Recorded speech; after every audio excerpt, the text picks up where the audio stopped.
site or on your telephone, just type that in and type in the name of the person who's trying to do business with you. If he's not licensed, he's not going to be there. If he's a home improvement, it's going to tell you, and I highly suggest you stay away from them because they're not licensed contractors. Hire a licensed contractor who's been tested, who carries the right kinds of insurances, and has a history.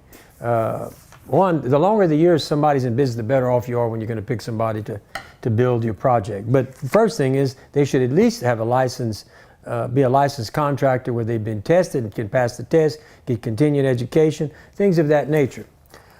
All right, so just remember you can go there. And remember, the other thing they do, write your contracts, these one-page contracts, if it doesn't spell out like me, my contracts, and it has examples to do, but it's a total of 30-something pages. Therefore, you're going to know exactly what I'm going to do and exactly what's required of you. That's a well-understood contract. Talk to an attorney. He's going to tell you, I'm right. Whatever we agreed to needs to be in writing. Okay? If there's a problem, the written word doesn't change. Verbal stuff changes. You got to be careful with that stuff. Don't do nothing. I highly recommend you don't do nothing verbally. Now, Mallett Building's been in business 23 years, 22,000 buildings on the ground, A+ rating with the BBB. Folks, we got a plant. We cover 3 states. If you want somebody experienced, he's a state licensed contractor and been doing it a long time, we're the company. It's just that simple. So today I want to talk a little bit about, and I had a customer that I was talking to a minute ago, and we got on the subject of post frame versus stick frame. What's the difference? Well, stick frame is you pour the slab first, and when they pour the slab, they're going to put anchor bolts out of the bottom, outer perimeter. They're going to put a plate, and that's what holds building down. Got to put chain walls because now all the weight is supported on that outer perimeter. On the inside, you're going to put inner walls. You got to put some chain walls there because all the weight now is sitting on top of that slab. Okay, that's what happens in stick frame. The problem with stick frame, in my opinion, when Rita hit Cameron Parish, all the houses, what surprised everybody was all the slabs were clean as this, clean as this desk.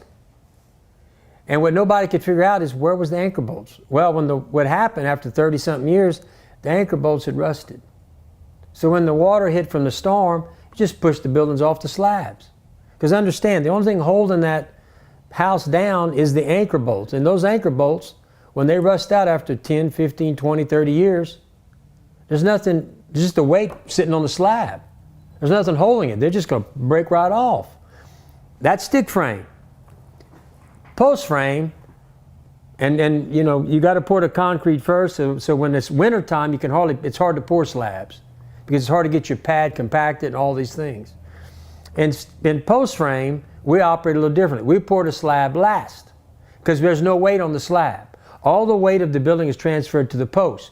So the outer perimeter of that building, every 10 feet or every 9 feet on the Mallett building, 10 feet on the Best Buy and the other series.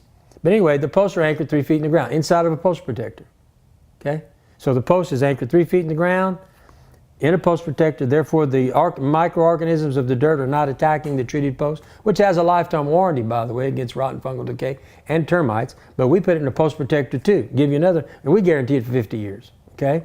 So the posts are in the ground every 3 feet. So there's 2 types of winds you need to concern yourself with in construction. Headwind, uplift. Okay? So what happens in headwind in post frame construction, as the building is hit with the wind, all these posts are working in concert.